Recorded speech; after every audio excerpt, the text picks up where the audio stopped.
Are you a conservative? Do you have questions, or did you have questions about the death of Vince Foster? Do you disagree with that final report? If you do, you cannot in good conscience support Brett Kavanaugh for the Supreme Court. Brett Kavanaugh was a lead investigator in that case. He protected the Clintons. And he replaced a man, Miguel Rodriguez, who resigned in disgust. You can see he's got a resignation letter online and a 30-page memo about a meeting at which Brett Kavanaugh was present, expressing that disgust. A key point in the Vince Foster investigation is that the ruling was, by Ken Starr, was that Vince Foster drove his car to Fort Marcy Park, got out, and killed himself. There's a problem. His car wasn't there. At least, according to witness testimony, specifically Patrick Knowlton. Patrick Knowlton was at the park and testified over and over again that Vince Foster's car, a gray 1989 Honda, was not there. Instead, there was a brown 1983 Honda that Kavanaugh and company attempted to say was Vince Foster's car, and it was not. In fact, in a phone conversation between Brett Kavanaugh and Accuracy in Media's Reed Irvine, Kavanaugh actually said, in response to a question by Irvine, what proof he had that Vince Foster's car was at the park. Kavanaugh said, "That's an unanswerable question." What evidence do you have that the car was in the parking lot at 4:30 and at 5:30? That his Foster's car was in the parking lot. Well, I guess some of it depends on whether we know there was a car there, and I guess the question is whether that. So there's evidence of that. What evidence do you have that that was Foster's car? Other than that, no one saw it being moved out, and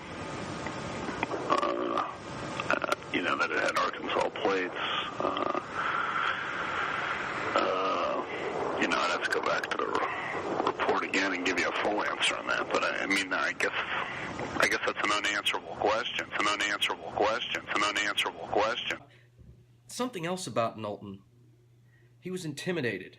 He was intimidated by FBI agents. 25 of them, at least, according to his count. He's been interviewed on it several times. Once it was learned that he wasn't going to change his testimony, that he did not see Vince Foster's car at the park, he became a target when he was in front of a grand jury. He was asked by Brett Kavanaugh, who was asking him questions, to leave for a couple of hours. And when he returned, according to Mr. Knowlton, he said, quote, "John Bates, who was seated behind me, leaned forward and passed a note to Brett Kavanaugh, from which Kavanaugh read the following questions." He said, quote, "Mr. Knowlton, did the man in the park talk to you?" And I replied, "No." He asked me, "Did the man in the park pass you a note?" And I replied, "No." He said, "Did the man approach you?" And I replied, "No." "Did the man in the park point a gun at you?" I replied, "No." And lastly, Kavanaugh asked me, quote, "Did the man in the park touch your genitals?" And of course, I said no.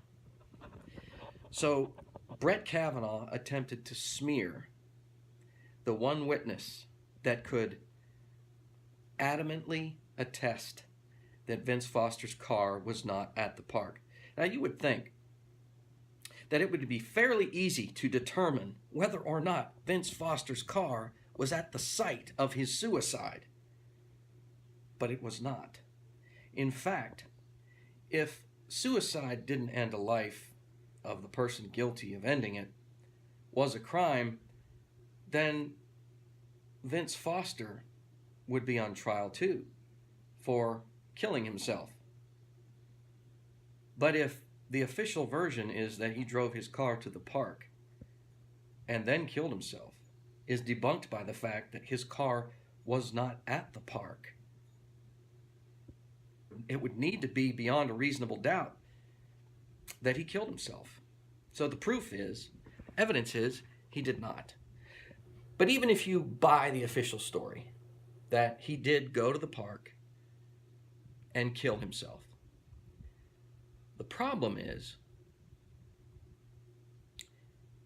that Brett Kavanaugh refused to acknowledge evidence, and he attempted to smear, besmirch, and intimidate a witness. I don't know about you, but that's not somebody I want on the Supreme Court. Joe Sixpack stirring the pot with common sense.